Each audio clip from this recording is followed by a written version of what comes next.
Baiklah, terima kasih rakan segas kita Dini dan juga Hani. Bismillahirrahmanirrahim. Assalamualaikum warahmatullahi wabarakatuh. Terima kasih atas kesetiaan Auda kerana terus bersama dengan Rampai Pagi lintas langsung dari daerah Temburong untuk pertemuan kita pada hari ini, hari Rabu 27 Disember 2023 Masihi. Selamat pagi, salam sejahtera dan juga salam ceria Auda. Dan Alhamdulillah juga dalam keadaan cuaca pada pagi ini di sekitar kawasan daerah Temburong, khususnya di Pekan Bangar, berada dalam keadaan yang baik dan cerah. Jadi kita mengharapkan segala urusan habis kita di luar sana dalam keadaan yang baik sahaja, khususnya kepada ibu bapa kita yang mungkin sedang giat untuk menyiapkan beberapa kelengkapan untuk balik ke sekolah, khususnya kepada adik-adik kita yang pasti akan kembali bersekolah pada tahun baru nanti, itu di tahun 2024.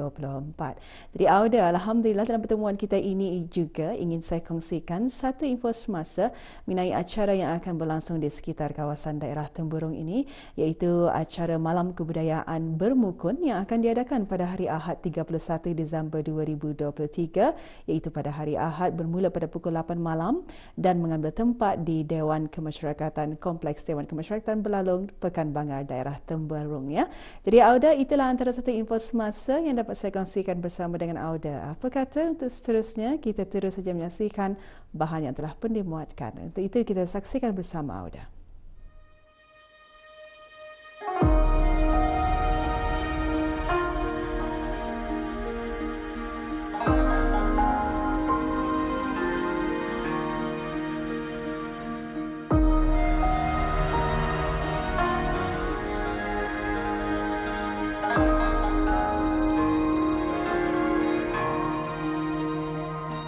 Kesihatan itu satu nikmat yang dikurniakan oleh Allah Subhanahu Wa Taala dan menjadi kewajipan kita sebagai umat Islam untuk menjaganya agar dapat menjalani kehidupan dengan aman sejahtera, di samping untuk melakukan ibadah dengan sempurna.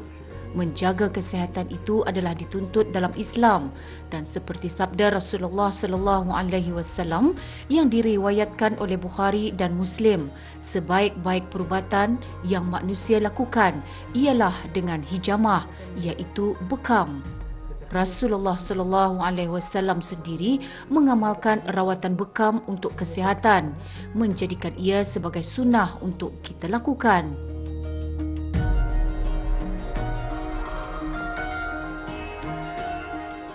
Amalan berbekam merupakan rawatan alternatif yang dipercayai berkesan dan baik untuk kesihatan serta mempunyai banyak manfaatnya. Amalan berbekam mengeluarkan darah kotor dalam tubuh, dipercayai dapat mengurangkan pelbagai gejala penyakit. Berbekam adalah kaedah membuang toksin dengan mengeluarkan darah kotor.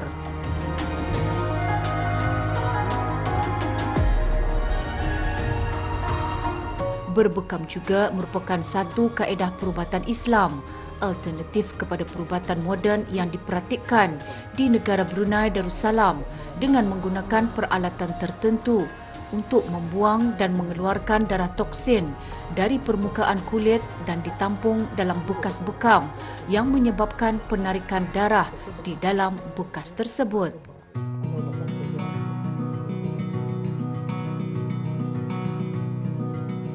Alhamdulillah Auda, sekarang saya bersama dengan salah seorang pengasas bekam Al-Husna. Jadi kita ni juga akan mengetahui dengan lebih dekat lagi bagaimana cara perawatan bekam ini. Assalamualaikum warahmatullahi wabarakatuh. Selamat pagi Puan.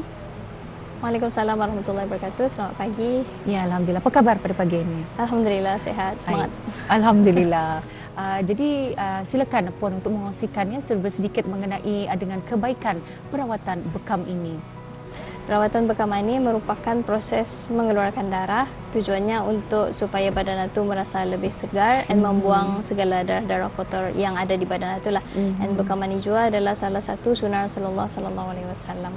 Iya, dan sudah pastinya juga banyak kebaikan mungkin dapat dikongsikan kebaikan perawatan bekam ini. Kalau secara umumnya kebaikan berbekam ini untuk melancarkan peredaran darah, untuk menstabilkan tekanan darah, dan bagus juga untuk masalah sakit kepala, untuk masalah gout. So kalau secara umumnya untuk melancarkan perjalanan darah itulah. Okay. Antara rawatan yang kami offer is bekam badan. Kalau bekam badan yang paling sekejap lah setakat ni. Ia mengambil masa dalam 30 minit macam tu.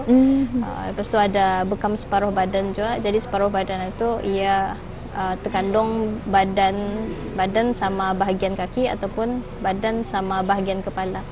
Jadi rawatan itu mengikut masalah kesihatan atau keperluan orang yang akan berbekam itulah. Okey, antara orang yang indah dapat berbekam itu ialah orang yang makan pencair darah.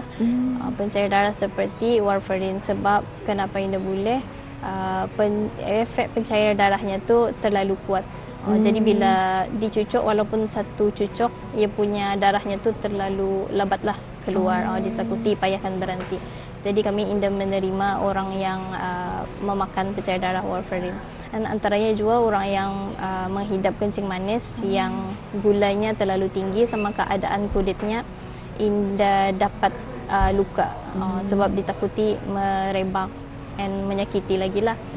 Sama juga untuk orang yang ada masalah macam kanser tahap 4, so itu indah boleh disebabkan orang melalui proses kemoterapi, kulit orang ada lagi berapa kuat kan, jadi itu indah digalakkan. Sama juga untuk perempuan, kalau dalam keadaan haid indah digalakkan untuk berbekam sebab ditakuti lemah badan. Untuk peralatan yang kami gunakan masa ni ada cups yang disposable yang pakai buang, sama kebanyakannya cup yang kami pakai cup yang dicuci semula lah. Jadi kalau lepas membakam itu memang kami menggunakan namanya Aniazyme DD1, cecair yang khas untuk menyuci peralatan perubatan lah. Bekam cuci macam biasa, lepas habis bekam terus cuci, indah dipakai semula untuk orang yang sama. Alhamdulillah, akhir sekali harapan dan saranan puan sendiri. Okey, harapan saya dengan adanya bekam Al-Husna ni, orang lebih tahu tentang kelebihan berbekam ni instead of dorang berfikir yang bekam ni sakit saja. Sebab kebanyakan orang asal ditanya pasal bekam katanya indah mau katanya sebab sakit. Tapi kalau sekiranya dorang tahu macam mana proses bekam and proses bekam secara yang betul, insya-Allah ia indah akan menyakiti sesakit yang orang lain fikirlah. Betul, insya-Allah.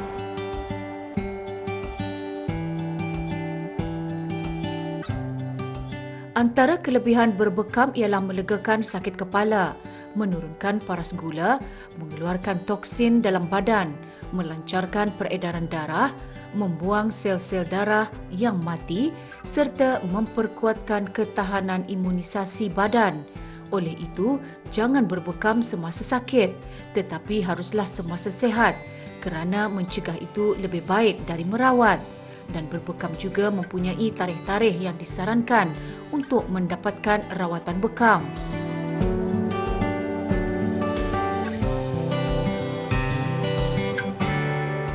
Di atas ikhtiar dan tawakal kepada Allah Subhanahu Wa Taala, mereka yang mengamalkan rawatan bekam beransur sembuh dan dalam keadaan yang lebih baik selepas menerima rawatan bekam.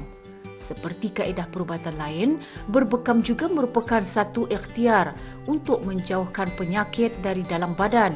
Namun, kuasa menyembuhkan itu terletak pada Yang Maha Kuasa jua.